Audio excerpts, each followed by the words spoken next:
I like mobile card games. It can get a bit grindy at times, but so does any free-to-play game. But you know me, I like my card games. What can I say? When I first heard that Zenonzard was coming to English, I was pretty excited. But before we get to all that, what is Zenonzard? I was first introduced to the game through a press briefing stating that they were going to create this as a physical card game, because originally Zenonzard was going to be a physical card game, and there were some demo decks being passed around, and actually in Card Gamer magazine number 44, it came bundled with a demo deck. Since it is extremely difficult to start a brand new game, especially with an IP that doesn't have anything else attached to it, they moved it over to mobile. The game has had some success with some well-known Japanese YouTubers, such as Thunder, doing role videos and playing the game on their channel.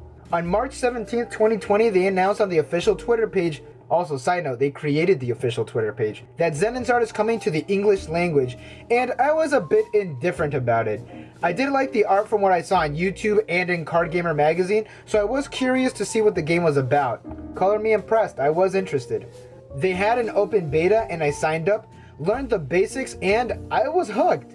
Now the thing with the beta is that the data that you acquired from the beta would not transfer over to the full game. So I played the game, but I didn't play it enough. So this is going to be my first impressions on kind of the beta side, but also me playing the game to this point.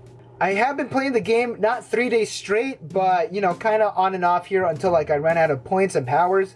So if you want a too long didn't watch version, super fun, but let's get on with it. When you first start the game, you're told to fill out a small survey, and from there you are partnered with an AI. Depending on whatever choices you pick, that's the AI that you're gonna get.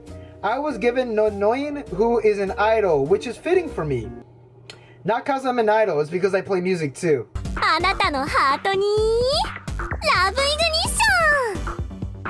Oh my god, I'm gonna have to deal with this. After that, you are given the basics of the game, and then you're thrown straight into the game. Now, you're not gonna be playing against other players per se.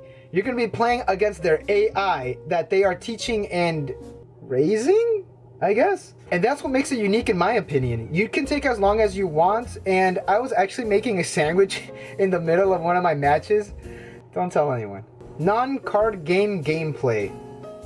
Pretty much you have this AI that you train up through battling other players, and you can find out their backstory, you could interact with them, and you could buy cards, because don't forget, this is a gacha game, you motherfuckers. Save your money, kids. PNGs of waifus are totally not worth it. Says the guy that collects trading card games. The renders, like the 3D backgrounds and the models of the characters, are super high quality, and I do like the art a lot. It kind of reminds me a bit of Danganronpa, and you can get new skins for your AIs and even different AIs, but you're gonna have to grind a really long time or pay real money for that. There is a huge emphasis on your AI companion. They talk to you on the main screen, they can help build your deck, they talk to you while you play, and they even give you suggestions during a match, and that last one can be a bit annoying, but you can turn it off. You can even have the AI's character songs playing in the background. Now, I don't know if this is just because I had Nonoin as my partner, but that is a thing. Somebody confirm or deny this for me, please. Card game gameplay.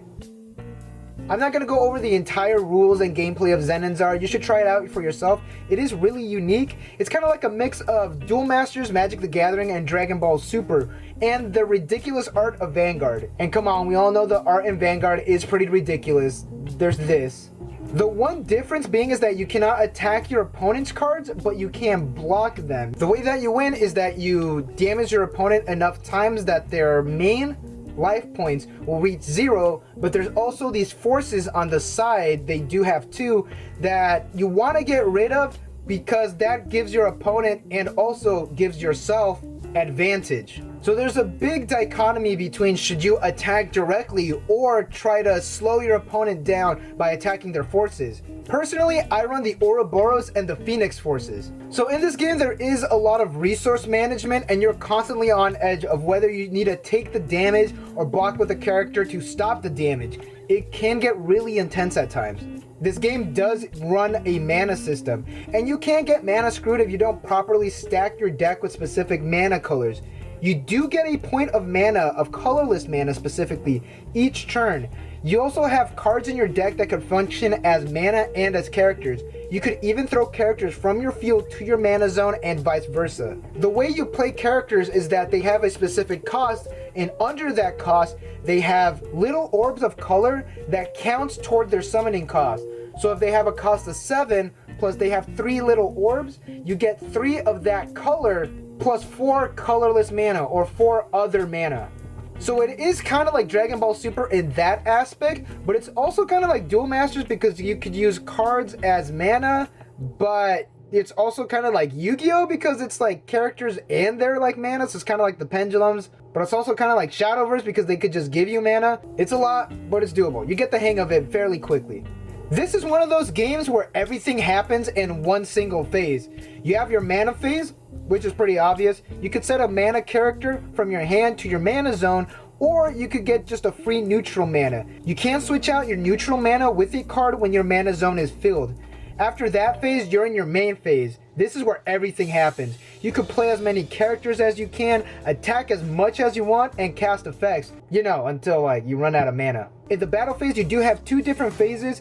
Those include the flash phase, where you could play cards that have a specific flash effect, or cards with swoop, pretty much they're disruption cards. And then there's the block phase, where instead of you taking direct damage, you could rest one of your unrested characters. After the battle is done, you wait for your AI to finish their match, and then you can gather the data. I played this game until I was rank 10, and that is when I was given the friend option. Here's my friend stuff, if you want to just like play me. And before anybody asks, yes, there is an auto mode if you just want to fast forward through everything. And again, your AI does learn from what you do, so it's best to play as much games as you can and try to win. The anime. I haven't watched it. Why is this in here? I haven't watched it. Just skip the segment. Real world money. So this game is free to play, and you know what that means? Microtransactions. So what can you get with your real world money? Card sleeves, ticket packs, new buddy AIs. Now you do have coins, but those appear to be only for card packs. Like any other gacha game, this game does have events. You gain items from those events, and you trade those items for stuff that is relevant to the event. The card game booster boxes can range from sets and half sets. Those range from having a packet of 8 cards and a packet of 4 cards. So in a way, you could kind of look at it as mini sets and Duel Links. Now personally, I try not to spend money on these gacha games, but these card sleeves are pretty fucking cute. Overall, this game is fun. The graphics, super nice. The card art is goofy at times, but it's super enjoyable to look at. The game mechanics overall is super enjoyable. I do like how it's an amalgamation of just different card games, both digital and physical, and it just works.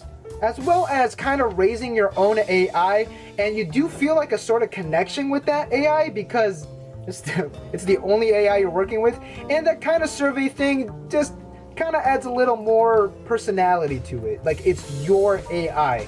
And I do see this game being my alternative to Duel Links. Wait, isn't Vanguard Zero out?